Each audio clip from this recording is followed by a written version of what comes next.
अस्सलाम वालेकुम। आप देख रहे हैं मेरा यूट्यूब चैनल तनवीर ऑनलाइन।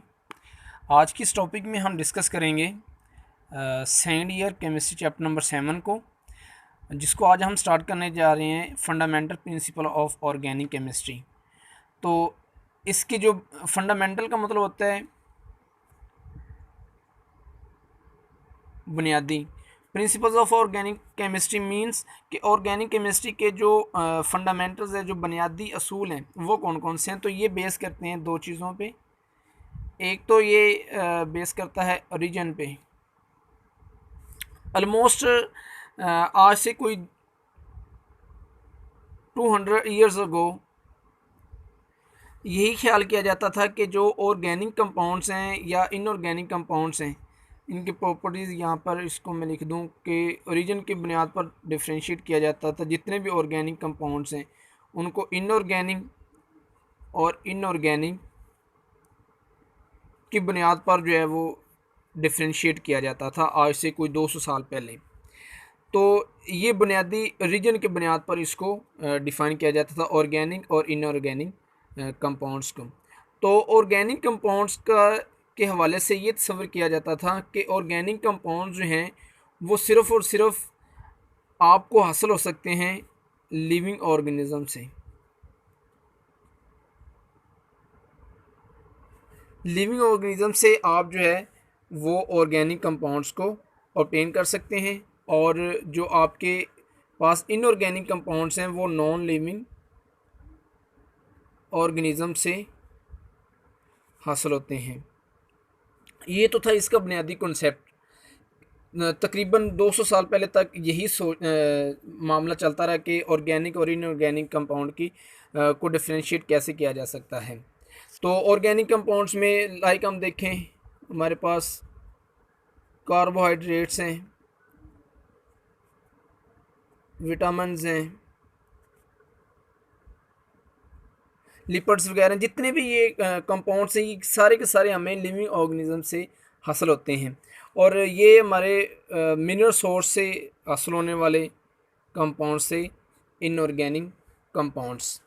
और दूसरा, इसमें ऑर्गेनिक कंपाउंड्स में ये बात भी तस्वर की जाती थी कि ऑर्गेनिक कंपाउंड जो बनते हैं, जितने भी ऑर्गेनिक कंपाउंड्स बनते हैं, ये एक ख़ास इनमें फोर्स होती है जिसको नाम दिया गया था वाइटल फोर्स।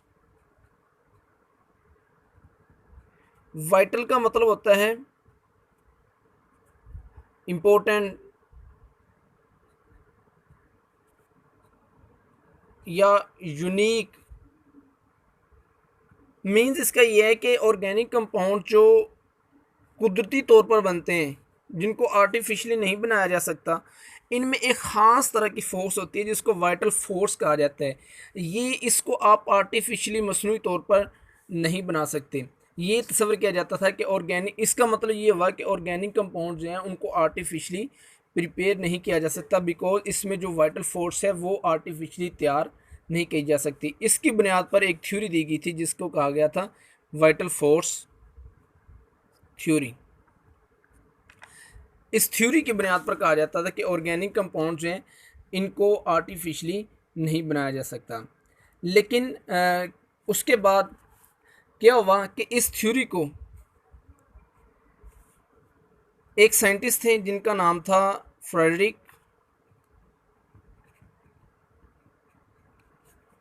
वुलर। इन्होंने इस थ्योरी को गलत साबित किया, एक ऐसे कंपाउंड को प्रिपेयर करके जो कि इनऑर्गेनिक कंपाउंड से बनाया गया था, और बनने वाला जो कंपाउंड था वो ऑर्गेनिक था। तो उस ऑर्गेनिक कंपाउंड के बनने से ये वाली थ्योरी गलत साबित होगी, जो कहा जाता था कि इसको आर्टिफिशियली नहीं बनाया जा सकता। तो इसने क्या किया, इसने बनाया यूरिया। और कब बनाया था? 1828 में इसने इस पर काम किया, और इसने यूरिया तैयार किया था NH2 ट्वाइस CO। इसको आप खोल के लिख लें तो आपको यूरिया का फार्मूला इस तरह से भी आप लिख सकते हैं। यहाँ पर फंक्शनल ग्रुप O लगा हुआ है और यहाँ पर भी NH2 आ जाएगा। तो ये इसने तैयार करके वाइटल फोर्स थ्योरी जो थी उसको गलत साबित किया। और ये इसने तैयार किससे किया था? यूरिया को। इसने रिएक्शन करवाया था अमोनियम साइनेट का। अमोनियम साइनेट का रिएक्शन करवा के इसने यूरिया को तैयार किया था, NH2 ट्वाइस CO। और इसने यूरिया बनाने के लिए डायरेक्टली जो है वो अमोनियम साइनेट को इस्तेमाल नहीं किया था, बल्कि इसने एक रिएक्शन करवाया था। इसकी जो रीजन है, जो स्टोरी असल वो इस तरह से है कि इसने एक रिएक्शन करवाया अमोनियम क्लोराइड का और पोटाशियम साइनाइड का, इनका रिएक्शन करवाया। तो इनके आप चार्ज को देखें तो इनमें इंट्रैक्शन हुई, तो इसके नतीजे में बना था अमोनियम साइनेट। और इसके बाद ये वाला जो अमोनियम साइनेट है, ये जो है वो ज़्यादा स्टेबल नहीं है। इसको थोड़ा सा अगर आप हीट करेंगे, डेल्टा का मतलब हीट है, तो आप थोड़ा सा इसको अगर हीट करें तो ये यूरिया में कन्वर्ट हो जाता है। तो इस तरह से इसने यूरिया को प्रिपेयर किया था। और इसकी प्रिपरेशन से जो वाइटल फोर्स थ्योरी का कॉन्सेप्ट था वो भी सारा का सारा चेंज हो गया। अब जो इसके मुताबिक न्यू वो है अपना जो मॉडर्न इसकी डेफिनेशन है, मॉडर्न डेफिनेशन ऑफ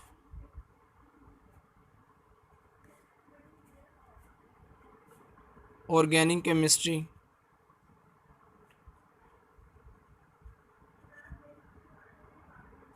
तो इसको कैसे डिफाइन किया जा सकता है कि ऑर्गेनिक केमिस्ट्री की वो ब्रांच है जिसमें हम किसको स्टडी करते हैं?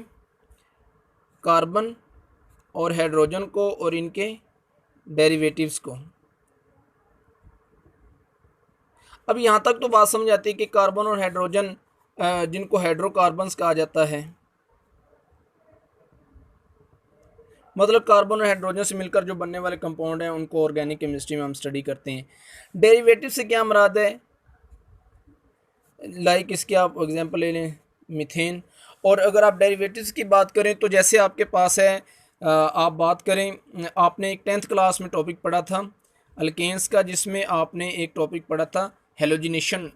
तो क्या होता है उसमें, उसके 2-3 स्टेप्स हैं, तो फाइनल जो उसका रिजल्ट आता है वो हमारे पास ये कन्वर्ट हो जाता है CCl4 में, कार्बन टेट्राक्लोराइड में। हेलोजिनेशन आपने एक टॉपिक पढ़ा था। तो अब ये आपके हाइड्रोकार्बन्स हैं, ये कार्बन टेट्राक्लोराइड, ये हकीकत में हाइड्रोजन और क्लोरीन जो है ये एक दूसरे से सब्स्टिट्यूट हो गए हैं। हाइड्रोजन की जगह पर क्लोराइड लग गए हैं और कार्बन हमारे पास एज इट यहाँ पर मौजूद है। तो ये दरअसल हाइड्रोजन की सब्स्टिट्यूशन हो गई है और उसकी जगह पर क्लोरीन लग गए हैं और ये डेरिवेटिव्स कहलाएंगे। और इनकी भी स्टडी हम करते हैं ऑर्गेनिक कंपाउंड्स में, और ऑर्गेनिक केमिस्ट्री में इसको स्टडी किया जाता है। और इसके साथ यहाँ पर क्लोरीन के अलावा कार्बन के साथ आपका फास्फोरस हो सकता है, नाइट्रोजन हो सकता है, सल्फ़र हो सकता है, सोन, इस तरह के कंपाउंड्स एलिमेंट्स इसके साथ अटैच हो सकते हैं। इसके अलावा एक यहाँ पर बात समझने की है कि हाइड्रोजन की जगह पर तो आपने सब्स्टिट्यूट कर दिया किसी और एलिमेंट्स को, लेकिन कुछ ऐसी एग्जांपल्स भी हैं, लाइक हमारे पास है CO2 CO, कार्बन डाइऑक्साइड या कार्बन मोनोऑक्साइड।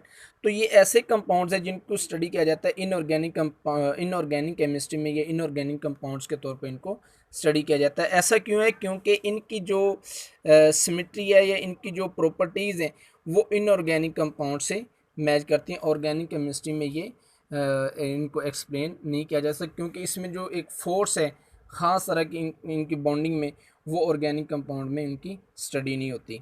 तो उम्मीद करता हूँ ये आपको मेरा लेक्चर पसंद आया होगा, और मेरी इस वीडियो को आप लाइक कीजिए, कमेंट कीजिए, और अगर आप नए देखने वाले हैं तो मेरे इस चैनल को सब्सक्राइब करें ताकि मेरी हर नई आने वाली वीडियो आप तक पहुँचती रहे। तो इंशाल्लाह मिलते हैं नेक्स्ट वीडियो में।